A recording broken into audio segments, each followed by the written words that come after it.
রাত নামলেই একদল মনস্টার দখল করে শহরটিকে। ওই শহরে রাতের দিকে কেউ বাইরে থাকলেই মনস্টারগুলি তাদের ছিঁড়ে কুড়ে খায়। ঘরের ভেতরে থাকলেও ওই মনস্টারগুলো ভুলিয়ে ভালিয়ে ঘরে ঢুকে যায় নিজেদের রাতের শিকারের জন্য। এমনই এক শহরের কথা বলা হয়েছে ফ্রম সিরিজে। আমি এর আগে এই সিরিজের 6টা এপিসোড এক্সপ্লেন করেছি, যার লিংক আমি ডেসক্রিপশন বক্সে দিয়ে রাখবো, তোমরা চাইলে একবার চেক আউট করে দেখতে পারো। আজ আমি এক্সপ্লেন করব 7 আর 8 নম্বর এপিসোডটি। তাহলে চলো এক্সপ্লেনেশন শুরু করি। 7 নম্বর এপিসোডের শুরুতে দেখি ফাতিমা ওই শহরে আসার 1 বছর কমপ্লিট হওয়ার জন্য সেলিব্রেশন শুরু হয়েছে, যেখানে সবাই ওটা ওর বার্থডের মতো সেলিব্রেট করতে চাইছে, তাই ডেকোরেশন করছে। অন্যদিকে ফাতিমা তৈরি হওয়ার জন্য খাটের নিচ থেকে একটা স্পেশাল ড্রেস বের করছে, যা ওর আর এলিশের খুব পছন্দের। জুলি ফাতিমাকে দেখে বলে, এখানে আসার দিন কি কেউ সেলিব্রেট করতে পারে? তা শুনে ফাতিমা বলে, আমাদের জীবনের প্রত্যেকটা দিন সেলিব্রেট করা উচিত। তারপর একটা ভালো সোয়েটার বের করে ওটা পরে, যাতে করে ওকে দেখতে খুব সুন্দর লাগে। যা দেখে জুলি ওকে জিজ্ঞাসা করে, এটা টোডির কাছ থেকে তুমি কি করে বাঁচিয়ে রাখলে? ওই সময় ওখানে এলিশ আসে আর ওদেরকে বলে, তোমরা কি এখন নিচে যাবে পার্টি করতে? ফাতিমা বলে, এখনো সেলিব্রেশন শুরু হয়নি, তুমি এখন থেকে ড্রিঙ্ক করতে শুরু করে দেবে? এলিশ বলে, আজকেই তো সময় ড্রিঙ্ক করার। ওরা কেউ যাবে না দেখে এলিশ নিজেই নিচে নামতে শুরু করে। ফাতিমা জুলিকে একটা নতুন ড্রেস দেয় ওর পার্টিতে পরার জন্য, তাতে জুলি খুব খুশিও হয়। এলিশ নিচে নেমে আসে আর ভিক্টরকে বলে ওর সাথে ড্রিঙ্ক পার্টি করার জন্য, কিন্তু ভিক্টর বলে, আমি তোমার সাথে কথাই বলবো না, আমার এসব করতে একদম ভালো লাগে না। অন্যদিকে ডোনা এসে ভিক্টরকে বলে, তোমার উচিত এসব পার্টিতে নিজেকে ইনভলভ করা, কিন্তু ভিক্টর বলে, তোমাদের এই পার্টিগুলোতে কোনো সফট ড্রিঙ্কস বা জুস থাকে না, যার জন্য আমার ভালো লাগে না এই পার্টিতে থাকতে। এই বলে ও ওখান থেকে বেরিয়ে যায়। সন্ধে নামার সময় প্রিন্স কলোনি হাউসের বারান্দায় এসে একটা ফুলের বুকে রেখে যায় ওই মেয়েটির জন্য। অন্যদিকে বয়েড ঘন্টা বাজিয়ে সবাইকে ঘরে ঢুকতে বলে দেয়, যে কারণে সবাই যে যার বাড়ি ফিরতে থাকে। ফাদার ক্ষেত্রেই কিছুটা ভয়ে পুলিশ স্টেশনের বাইরে বসেছিল। জেড কেনের বাড়িতে বসে তখনও ওর দেখা চিহ্ন এঁকে যাচ্ছিল পাতার পর পাতা। কেনি এসে ওকে খাবার কথা বললে ও বলে, আমি এখন খাবো না। তখন কেনি দেখে ওর বইতে ওই চিহ্নগুলো এঁকে যাচ্ছিল জেড। যা দেখে কেনি বলে, তুমি খাতা পাওনি, তুমি আমার বইতে কেন আঁকছো? জেড বলে, এখানে আমি আর কোনো খাতা পাচ্ছি না। কেনি ওর বই নিয়ে ওখান থেকে চলে যায় রেগে গিয়ে। বয়েড সবাইকে ঘরে ঢুকিয়ে পুলিশ স্টেশনে ফিরে এলে খাত্রী বলে, তোমার সাথে খুব ইম্পর্টেন্ট একটা কথা আছে, আমাকে এক্ষুনি বলতে হবে। বয়েড বলে, সন্ধে নেমে এসেছে, তুমি চলো পুলিশ স্টেশনের ভেতরে, ওখানে গিয়ে কথা বলছি। ওরা ভেতরে ঢুকলেই বয়েডের জিনিসপত্র গোছানো দেখে খাত্রী জানতে চায়, তুমি কোথায় যাচ্ছ? বয়েড বলে, আমি জঙ্গলে যাচ্ছি, এখান থেকে বেরোনোর রাস্তা খুঁজতে। এরপর আমরা আবার তাবিথা আর জিমকে দেখি, যারা বসে বসে গল্প করছিল। জিম রেডিও তৈরি করার জন্য ড্রয়িং তৈরি করছিল। তাবিথা তাকে বলে, আমার জুলির জন্য খুব চিন্তা হয়, ও কলোনি হাউসে ওখানে একা একা থাকে। জিম বলে, ওখানে ডোনা রয়েছে, ও সবারই খুব ভালোভাবে দেখাশোনা করে, তোমার চিন্তা করার কিছু নেই। জিম আরো বলে ওদের প্ল্যানের ব্যাপারে। ওরা একটা বড় টাওয়ার তৈরি করে ডোনার কলোনি হাউসের ওপরে বসাবে, কারণ ওটাই এই টাউনের সবচেয়ে উঁচু বিল্ডিং। ওই টাওয়ারের সাহায্যে সিগন্যাল নিয়ে ওরা রেডিওতে বাইরে কথা বলতে পারবে আর হেল্প চাইতে পারবে, তাহলে ওরা তাড়াতাড়ি বাড়ি ফিরতে পারবে। যা শুনে তাবিথা বলে, তুমি খুব ভালো আইডিয়া কাজে লাগিয়েছো, তুমি তোমার কাজ করে যাও আর আমি দেখি ইলেকট্রিসিটি কোথা থেকে আসছে। এই বলে তাবিথা বেসমেন্টে যায় গর্ত খোঁড়ার জন্য। কলোনি হাউসে ফাতিমা এলিসকে প্রচুর ড্রিঙ্ক করতে দেখে, যা দেখে ও বারবার মানা করতে থাকে ড্রিঙ্ক করতে, কিন্তু এলিস বলে, আজকের দিনই তো করব, তুমি বললে ঠিক আছে, আর করব না। অন্যদিকে ডোনা এসে ফাতিমাকে উইশ করে বলতে থাকে, আজ থেকে ঠিক 1 বছর আগে ফাতিমা এসেছিল আমাদের মধ্যে খুশি ছড়াতে। ফাতিমা আসার পরেও কিছুজন এসেছে, আসার আগেও কিছুজন এসেছে, কিন্তু ফাতিমা এসে আমাদের মধ্যে এই ঘরটাকে অন্যরকম ভাবে সাজিয়ে গুছিয়ে নিয়েছে। ফাতিমা আসার পরেই আমরা গাঁজা খেতে পাই, ও খুব ভালো ওই নেশার জিনিসটি বানাতে পারে। যা শুনে ফাতিমা খুব হেসে ফেলে। এই সময় ডোনা ফাতিমাকে একটা টিয়ারা গিফট করে, যা দেখে ফাতিমা খুব খুশি হয়। আর ডোনা সবাইকে বলে, তোমরা সেলিব্রেশনে নাচ করো, গান করো আর ড্রিঙ্ক করো, যা এখানের নিয়ম। এরপরে ফাতিমাকে উইশ করার জন্য একটা মেয়ে আসে আর ওকে ফ্রেঞ্চ কিস করে, যা দেখে জুলি চমকে ওঠে। পুলিশ স্টেশনে ক্ষেত্রী ওর ব্যাগ থেকে ওই রক্তমাখা জামা, মদের বোতল আর একটা চকলেটের র্যাপার বের করে আনে আর বলে, এর আগে আমি কখনো আমার পাস্টের ব্যাপারে কাউকে কিছু জানাইনি। আমি এখানে আসার আগেও চার্চের ফাদার ছিলাম। আমি যে চার্চে থাকতাম ওখানে একটা বাচ্চা ছেলে এসে আমাকে বলেছিল, আমার বাবা আমাকে খুব মারে, আমি আর বাড়িতে থাকতে চাই না। কিন্তু সেই সময় আমার একটা কাজ থাকার জন্য আর আমার ওর কথা বিশ্বাসও হয়নি বলে ওকে একটা চকলেট দিয়ে বাড়ি চলে যেতে বলি। পরের দিন রাতে যখন ওই বাচ্চাটার মায়ের সাথে আমার দেখা হয়, তখন ওই বাচ্চাটার মা আমাকে বলে ওর বাবা কাল রাতেই ওকে মেরে ফেলেছে, আর ওর মা আমাকে এই চকলেটের প্যাকেটটা দিয়ে বলে, তুমি ওকে থাকতে দিলে না, তাই ও মারা গেল। এই চকলেটের প্যাকেটটাই আমি আগের দিন ওকে দিয়েছিলাম। এরপর আমি ওর বাবাকে গিয়ে মেরে ফেলি, কারণ আমি রিয়েলাইজ করি ছেলেটা আমার কাছে হেল্প চাইতে এসেছিল, কিন্তু আমি তাকে হেল্প না করে শুধুমাত্র একটা চকলেট দিয়ে ওখান থেকে তাড়িয়ে দিয়েছিলাম, যেটা আমার খুব অন্যায় হয়েছিল। আমার জন্য যেহেতু দুটো মানুষের মৃত্যু হয়েছিল, তাই আমি নিজেকে শেষ করে দিতে চাইছিলাম। আমি একটা ব্রিজ থেকে ঝাঁপ দিতে চেয়েছিলাম, কিন্তু কোথাও যেন ভগবান আমাকে আওয়াজ দিয়ে বলল অন্য একটা রাস্তায় যেতে। সেই রাস্তা দিয়ে যেতে যেতেই আমি এখানে এসে পৌঁছই। হয়তো এখানে আসার কোনো একটা উদ্দেশ্য আছে আমার, এই ভেবে এখানে আসার পর যখন আমি বুঝতে পারি এসে ফেসে গেছি, তখন ওই জিনিসগুলো মানে ওই চকলেটের র্যাপার, মদের বোতল আর সাথে শার্ট আমি একটা ব্যাগে ভরে জঙ্গলের মাটিতে পুঁতে দিয়েছিলাম। এই ঘটনাটা তখন কেউ দেখেনি, আমি খুব ভালো করে নজর রেখেছিলাম। বয়েড বলে, তুমি এই সব কথা এখন আমাকে কেন শোনাচ্ছ? খাত্রী বলে, সারা আমার বেসমেন্টে বন্ধ আছে, ওই আমাকে ঘটনাগুলো বলেছে আমি যা যা করেছি, কিন্তু এই কথাগুলো ওর পক্ষে জানা একদমই উচিত না। তাহলে ও কি করে জানলো? যা শুনে বয়েড গান বের করে আর খাত্রীর দিকে গান পয়েন্ট তাক করে বলে, তুমি একজন খুনিকে বন্ধ রাখতে পারো না এভাবে, ওকে কাঠের বক্সে ঢোকানো উচিত। তা শুনে ফাদার খেত্রী বলে, আমি সবই জানি, ও অনেক বড় অপরাধ করেছে, কিন্তু ওর সাথে এখানকার মনস্টারদের কিছু তো একটা সম্পর্ক আছে, ওই একমাত্র পারে আমাদেরকে বাড়ি ফিরিয়ে নিয়ে যেতে। এই সময় বয়েড বলে, তুমি আর কি কি জানো ওর সম্পর্কে আমাকে আগে বলো। অন্যদিকে প্রিন্স বাইরে থাকা মেয়েটার সাথে কথা বলছিল। মেয়েটা বারবার বলছিল, তুমি আমাকে একদম ভেতরে আসতে দাও না, আমি কিন্তু তোমাকে খুব কাছে পেতে চাই। প্রিন্স বলে, আমারও ইচ্ছে করে তোমার সাথে কথা বলতে, দেখা করতে, কিন্তু তোমার এখানে সব দলবল আছে, যারা তোমাকে একবার এই ঘরের মধ্যে ঢুকতে দিলে ওরাও ঢুকে পড়বে, যা আমাদের পক্ষে খুব একটা সুবিধাজনক না। মেয়েটি বলে, তুমি আমাকে একবার বিশ্বাস করে দেখো, আর কেউ আসবে না, শুধু আমি আসবো আর তোমাকে আদর করেই চলে যাব। প্রিন্সের ওই মেয়েটির কথা বিশ্বাস হয় আর জানালাটা খুলে দেয়। কলোনি হাউসের নিচে যেখানে পার্টি চলছিল, ওখানে একটা বুড়ো লোক একটা মেয়ের সাথে ফ্লার্ট করছিল, যা শুনে এলিস বলে, আর কত পাকাবে এইসব কথা বলে ওই মেয়েটিকে। ওই লোকটি বলে, তুমি নিজের কাজ করো। এলিস তাতে বিরক্ত হয়ে ওকে মারতে যায়। ওই সময় ফাতিমা এসে ওকে আটকে দেয়। তখন লোকটি বলে, তুমি ওকে নিয়ে যাও, নাহলে আবার গুলি করতে শুরু করবে। তখন আবার মারতে যায় এলিস। ডোনা এসে ওদের থামিয়ে দেয়। ফাতিমা এলিসকে নিয়ে চলে যায় আর বলে, তুমি এখন ঠিক আছো তো? এলিস বলে, আমি খুব টায়ার্ড হয়ে আছি, আমার একটু রেস্টের দরকার। ফাতিমা বলে, ঠিক আছে, তুমি ওপরে যাও। তা শুনে এলিস ওপরে চলে যায় রেস্ট নেওয়ার জন্য, কারণ ও খুব ড্রিঙ্ক করে ফেলেছিল। ডোনাকে ওই লোকটি বলে, একদম মাথা মোটা ছেলে, মায়ের মতনই। যা শুনে ডোনা ওকে একটা পাঞ্চ মারে আর ও উল্টো দিকে পড়ে যায়। অন্যদিকে প্রিন্স ওই মনস্টার মেয়েটিকে ভেতরে আসতে দেয়। মেয়েটি ভেতরে এলে প্রিন্সকে বলে, তুমি এবার জানালাটা লাগিয়ে দাও ঠিক মতো। মেয়েটি বাড়িতে এসে প্রিন্সের খুব ক্লোজ হয়, ওরা দুজনেই কিস করতে শুরু করে। মেয়েটি কিস করতে করতে প্রিন্সের জিভ ছিঁড়ে ফেলে। আস্তে আস্তে ও মনস্টারে পরিণত হয় আর প্রিন্সকে মেরে ফেলে। অন্যদিকে ট্রুডি একটা সোফার মধ্যে একা মুখ কালো করে বসেছিল। ফাতিমা এসে ওকে জিজ্ঞাসা করে, তুমি এরকম একা বসে আছো কেন? ট্রুডি বলে, এখানে আমাকে কেউ ভালোবাসে না, সবাই আমার থেকে দূরে দূরে থাকতে চায়। ফাতিমা বুঝতে পারে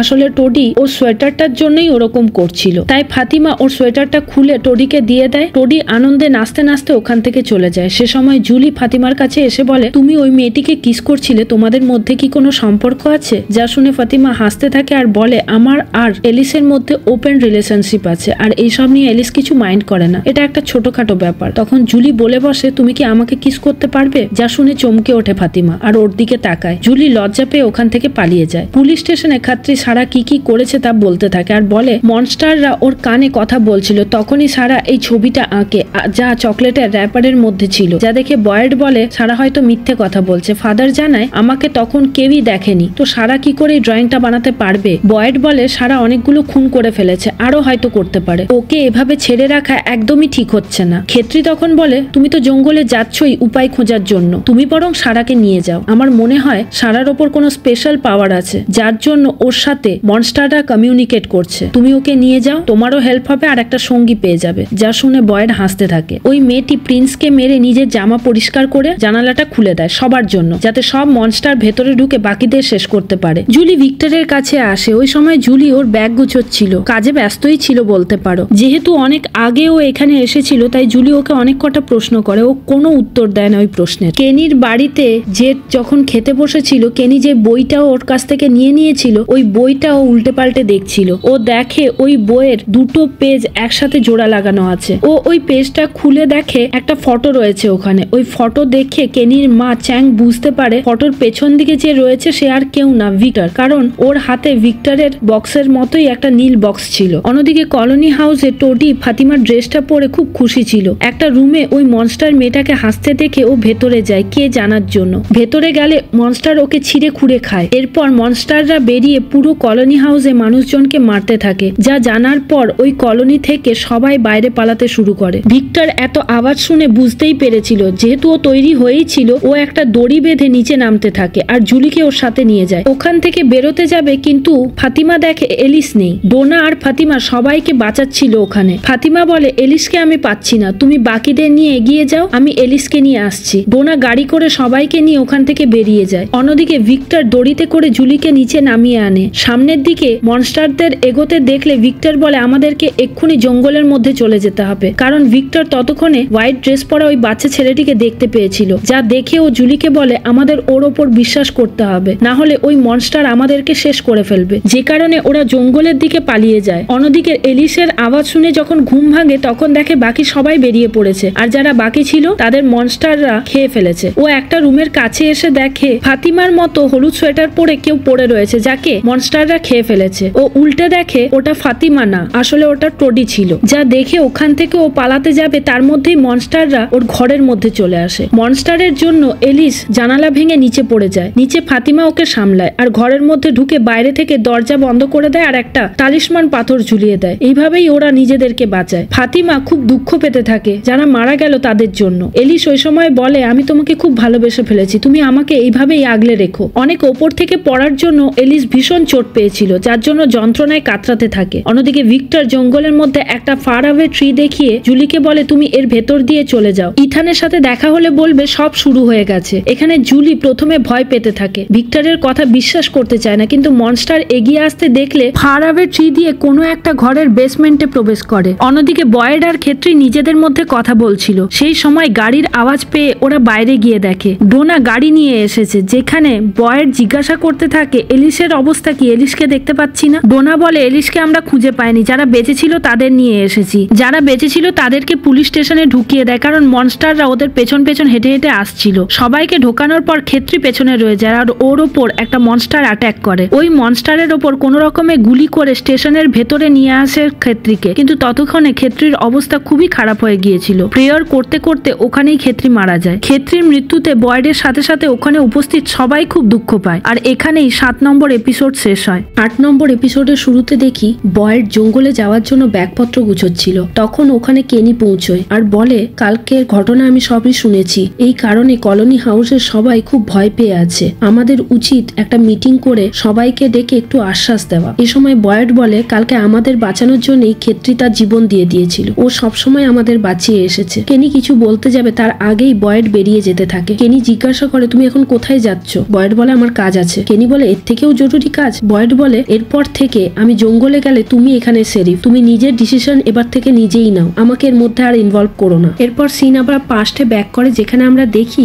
বয়েড তার ফ্যামিলির সাথে রিটায়ারমেন্টের পর হাসি খুশি একটা লং ড্রাইভে যাচ্ছিল, যেখানে ও বলে, আমার রিটায়ারমেন্টের পরের প্ল্যান ছিল একটা বোট কিনে পুরো মহাসাগর ঘুরে বেড়ানোর। সেই সময় ওর বউ অ্যাবি বলে, তোমার জন্য সবাই যে যার পয়সা খরচা করে এখন বোট কিনতে যাবে, এই নিয়ে ওরা হাসি মজা করছিল। ওর বউ হঠাৎ করেই ওই বোটটা ওকে গিফট করে, যা দেখে খুব খুশি হয় বয়েড। কিন্তু এই হাসি মজা করতে করতেই হঠাৎ দেখে ওদের সামনে ওই গাছ আর পাখি, যা দেখে আমরা বুঝতে পারি ওরা এই টাউনে এসে ফেসে যাওয়ার আগের সময় দেখানো হয়েছে। সিন প্রেজেন্টে ব্যাক করে, বয়েড ক্ষেত্রীর বেসমেন্টে সারার কাছে যায় আর ওকে বলে ওখান থেকে বেরিয়ে হাঁটতে। ওরা জঙ্গলের মধ্যে থেকে হাঁটতে থাকে। সারা বারবার ক্ষেত্রীর কথা জিজ্ঞাসা করে। ওই সময় বয়েড জানায় রাতে কিছু মনস্টার কলোনি হাউসে ঢুকে গিয়েছিল, যে কারণে ক্ষেত্রী আমাদের বাঁচাতে গিয়ে মারা গেছে। অন্যদিকে তাবিথাদের বাড়িতে দেখি জুলি এসে ওর এখানে আসার গল্প বলছিল। ও খুব ভয়ে ভয়ে বলছিল, আমরা এক সময় খুব হাসি মজা করছিল, কিছুক্ষণ পরেই কলোনি হাউসের পরিবেশ পুরো বদলে গেল, মনস্টারে এসে অ্যাটাক করলো, কিভাবে করলো আমরা জানি না। তখন জিম জিজ্ঞাসা করলো, তুমি বাঁচলে কিভাবে? জুলি বলা শুরু করে, আমাকে ভিক্টর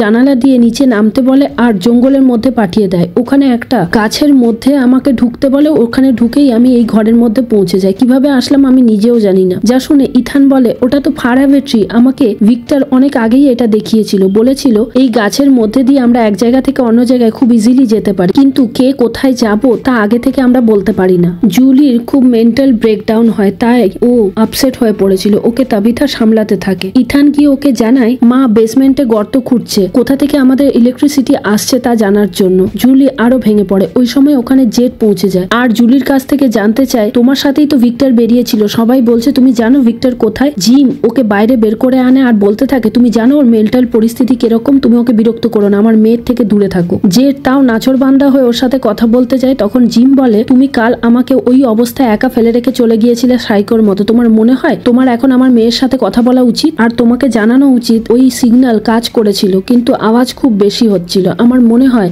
এখানে কোনো একটা বড় জায়গা থেকে কোনো বড় টাওয়ার বসালে হয়তো আমরা সিগন্যাল পেতে পারি আর বাইরে কথাও বলতে পারি। এরপর ফ্ল্যাশব্যাকে আবার আমরা বয়েডদের দেখি যারা গাড়ি করে ওই টাউনে ঢুকে পড়েছিল। সেই সময় সন্ধেও নেমে এসেছিল। ওদের গাড়ি ফাদার খেত্রি এসে দাঁড় করে আর বলে এখানে সন্ধে নেমে এসেছে, তোমরা মৃত্যুর দিকে এগিয়ে যাচ্ছ, তোমরা প্লিজ আমার কথা শোনো। আমাকে ভুল মনে হলে তোমরা আমাকে মেরে ফেলো, কিন্তু এই সময় আমাদের সময় নেই তোমাকে বোঝানোর, তোমরা প্লিজ আমার সাথে চলো। এরপর খেত্রির সাথে ওরা তিনজনে মিলে একটা বাংকারে লুকিয়ে যায় আর ভীষণ জোরে জোরে মনস্টারদের চিৎকার করার আওয়াজ আসতে থাকে। সে সময় খেত্রি ওদের জানায় এখানে মৃত্যু ঘুরে বেড়ায় সন্ধে নামলে। এর থেকে বেশি কিছু এখন বললে তোমরা বুঝবে না, আমি সকালে তোমাদের সব বোঝাবো। মনস্টারদের মানুষদের ছিঁড়ে খাওয়ার আওয়াজ আসতে থাকে, যা শুনে বয়েডরা খুব আতঙ্কিত হয়ে থাকে। সিন আবার প্রেজেন্টে ব্যাক করে, যেখানে আমরা এলিসকে দেখি ক্রিস্টির হসপিটালে ভর্তি হয়ে আছে, কারণ ওর হাত হয়তো ভেঙে গিয়েছিল, ওটাই ক্রিস্টি ঠিক করে দিচ্ছিল। এই সময় ক্রিস্টির কাছে কেনি আসে আর জিজ্ঞাসা করে ওর হেল্প লাগবে নাকি, কারণ অলরেডি হসপিটাল ওভারলোডেড হয়ে গিয়েছিল, অনেকেই ভর্তি হয়েছিল ওই হসপিটালে। কেনি ক্রিস্টিকে একটা বই দেয় পড়ার জন্য, ক্রিস্টি তাতে খুব খুশিও হয়। এরপর জিম আর জেডকে দেখি কলোনি হাউসে ডোনার কাছে যেতে, যেখানে ডোনা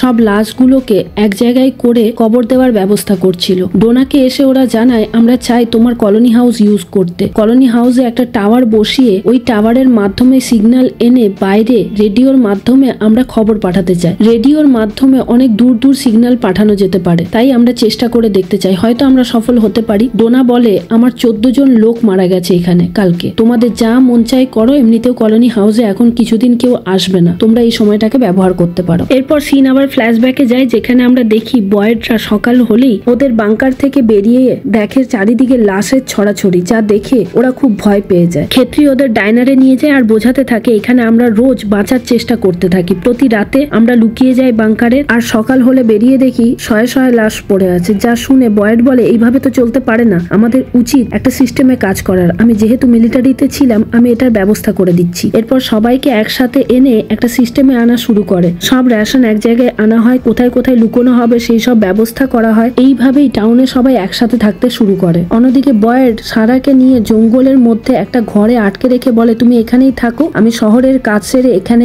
আসবো আর তোমাকে নিয়ে জঙ্গলের ভেতরে যাব। সারা তাতে বলে আমরা জঙ্গলে গিয়ে কি করব? বয়েড জানায় আমরা ঘরে যাওয়ার রাস্তা খুঁজতে যাব, আর তুমি এখান থেকে পালানোর চেষ্টা করো না। সারা বলে আমি এখান থেকে কোথাও পালাবো না, আমি জানি আমি কোনো অন্যায় করিনি, দেখছোই তো ওরা যে বলেছিল কতগুলো লাশ পড়বে, কত লাশ পড়ছে এখন। এবার আমরা আবার জুলিকে দেখি যে তাবিথাদের বাড়ির বেসমেন্টে বসেছিল, যেখানে তাবিথা গর্ত খুঁড়ে রেখেছিল। ওখানে জুলি ওর মাকে জিজ্ঞাসা করে তুমি আর বাবা দুজন দুজনকে তো ভালোবাসতে, তাহলে তোমরা কেন ডিভোর্স নিতে চাইছো? যা শুনে তাবিথা বলে এই ডিভোর্স নেওয়ার ডিসিশনটা এতটা সোজা ছিল না। একদিন যখন সবকিছু ঠিক চলছিল, আমি আর তোমার বাবা কিচেনে ছিলাম, তুমি আর ইথান পরের রুমে ছিলে, আমাদের সাথে থমাস ছিল। থমাস তখন খুবই ছোট। তোমার বাবার হঠাৎ করে ফোন আসে, তোমার বাবা ফোন ধরতে চায় আর আমি মাটিতে পড়ে থাকা একটা ডাইপার কুড়োতে গিয়েছিলাম। সেই সময় হঠাৎ করে চেয়ার থেকে থমাস পড়ে যায়, তারপরই সব শেষ। আমাদের মা বাবাদের কাজ হলো তোমাদের রক্ষা করা, মানে আমাদের বাচ্চাদের রক্ষা করা, কিন্তু যেহেতু আমরা থমাসকে রক্ষা করতে পারিনি, ওকে প্রোটেকশন দিতে পারিনি, তারপর থেকে আমাদের মধ্যে ভাঙন শুরু হয়। তোমার বাবাকে দেখলেই ওই ফোনের রিং আসার ঘটনা আমার বারবার মনে পড়তে থাকে। আমরা যতই নর্মাল হওয়ার চেষ্টা করেছি না কেন, পারিনি আমরা নর্মাল হতে, তাই আমরা আলাদা হতে চেয়েছিলাম। যা শুনে জুলি খুব দুঃখ পায় আর বলে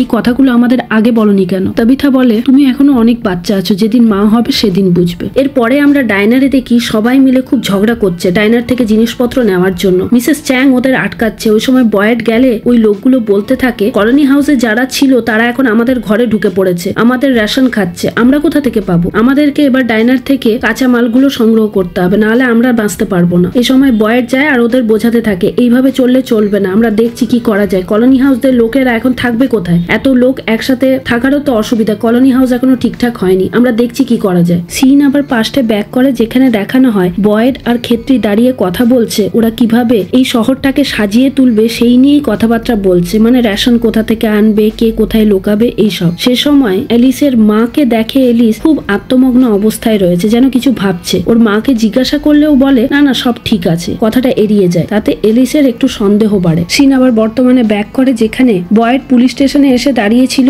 ওর সাথে সাথে কেনি আসে আর বলে এখানের অবস্থা আর ঠিক নেই, এখানে সবাই ভয় পেয়ে আছে, মারামারি শুরু করেছে। বয়েড বলে আমি এখন কিছুক্ষণ এখানে আছি, আমি দেখছি কি করা যায়। এ সময় কেনি বলতে শুরু করে এখানে কোনো কিছুই আর ঠিক না, আমাদের মধ্যে ওই তালিসমান পাথর এরাই দিয়েছিল কোনোভাবে ব্যান্ডেডের কাজ করতে। ওই ব্যান্ডেডের কাজ তালিসমান পাথর করে দিয়েছে। আমরা কোনোভাবেই আর সেফ না, এখানে কেউ সেফ থাকতে পারে না, কোনোদিন ছিলও না। আমাদের উচিত বাড়ি যাওয়ার রাস্তা খোঁজা, যা তোমাকে করতেই হবে। বয়েডকে জানায়। বয়েড কেনির অবস্থা দেখে মনে মনে হাসতে থাকে। ওখানে ডোনা এসে পৌঁছয়। ওদের ঝগড়া শুনে ডোনা বয়েডকে বলে, এতদিন পর্যন্ত আমি জানতামই না কেনির ভেতরে ভেতরে এত রাগ আছে এই জায়গা সম্পর্কে। বয়েড বলে, একে দেখতে হবে এখন কিছুদিন। ডোনা বয়েডকে জিজ্ঞাসা করে, তুমি কোথায় যাচ্ছ? বয়েড জানায়, চলো হাঁটতে হাঁটতে তোমার সাথে কথা বলি। সিন আবার ব্যাক করে পাস্টে, যেখানে দেখানো হয় বয়েড জঙ্গলে গিয়ে একটা ছাগল পেয়েছিল, যা ক্ষেত্রীকে এনে দেখায় আর বলে, এই জঙ্গলে আমাদের থাকার মতো সমস্ত জিনিস রয়েছে। আমি দেখলাম জঙ্গলের ভেতরে কিছু মুরগিও রয়েছে। এখানে কিছু লোকজনকে বলো জঙ্গলে গিয়ে ওই মুরগিগুলো